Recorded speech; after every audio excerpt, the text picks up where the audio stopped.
নিরাপত্তা উপদেষ্টা নিয়ে একটা রাজনৈতিক অঙ্গনে এখন গুঞ্জন চলছে।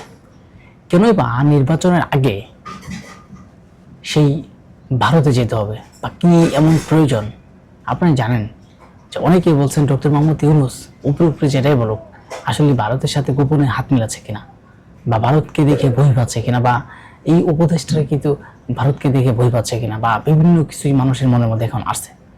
কেননা আওয়ামী লীগের সময় যখন নির্বাচন হয়েছে, সেই নির্বাচনের আগে পররাষ্ট্রমন্ত্রী বা বিভিন্ন জাতীয় পার্টি বিভিন্ন যে এমপি মন্ত্রী যারা ছিল তাদেরকে আমরা দেখেছি যে নির্বাচনের আগে ভারতে একটা দৌড়াদৌড়ি চলছে এবং ভারতে সেখানে গিয়ে একটা অবস্থা যে ভারতের সাথে বিভিন্ন কথাবার্তা হচ্ছে, ভারতে যা যা বলে দিচ্ছে তাই বাংলাদেশে প্রতিষ্ঠা হচ্ছে।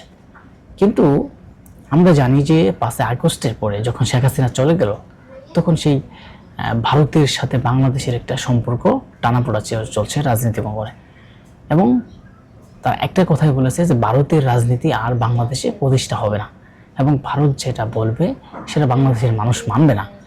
বাংলাদেশের মানুষের বাক স্বাধীনতা দরকার।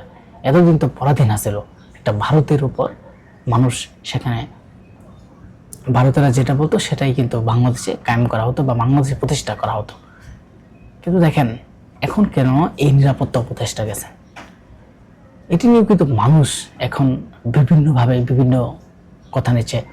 কেউ বলছে যে আওয়ামী লীগকে যাতে নির্বাচনে অংশগ্রহণ করা যায় তার জন্য ভারত তাকে ডেকে নিয়ে গেছে বা তাকে সেখানে তিনি কথা বলবেন যে ভারত আওয়ামী লীগ যাতে নির্বাচনে অংশগ্রহণ করতে পারে এবং শেখ হাসিনা যে রায় সেই রায় যাতে না হয় বা বিভিন্ন বিষয় নিয়ে মানুষের রাজনীতি কথা বলছে। কিন্তু ডক্টর মোহাম্মদ ইউনূস কি করলেন? ডক্টর মোহাম্মদ ইউনূস কি হচ্ছে এই রাজনীতি অঙ্গনে ডক্টর মোহাম্মদ ইউনূসকে নিয়ে? একজন ডক্টর মোহাম্মদ ইউনূসের যে নিরাপত্তা উপদেষ্টা তারা যখন ভারতে যায় বা এই মুহূর্তে যখন ভারতে আমরা একটা শুনেছি যে সেখানে একটা মিটিং আছে বা সেই মিটিংয়ে উপস্থিত থাকার জন্য একটা সম্মেলন আছে, সেই সম্মেলনকে উপস্থিত থাকার জন্য আসলেই এই নিরাপত্তা উপদেষ্টা গেছেন। কিন্তু আদৌ কি সেই নিরাপত্তা উপদেষ্টা সেখানে তাদের একটা সম্মেলনের জন্য গেছেন, নাকি আওয়ামী লীগ এবং আরও রাজনৈতিক দল আছে এবং বা সেখানে ভারত আছে তাদের সাথে একটা আলোচনা হবে, আগামীর আওয়ামী লীগের ভবিষ্যৎ নিয়ে আলোচনা হবে? এটাও মানুষের মনের মধ্যে এখন একটা ঘুরপাক খাচ্ছে। আমরা কেনই বা সেই সম্মেলনে আমাদের যোগ দিতে হবে বা এই সম্মেলনে যোগ না দিলেই বা কী হবে?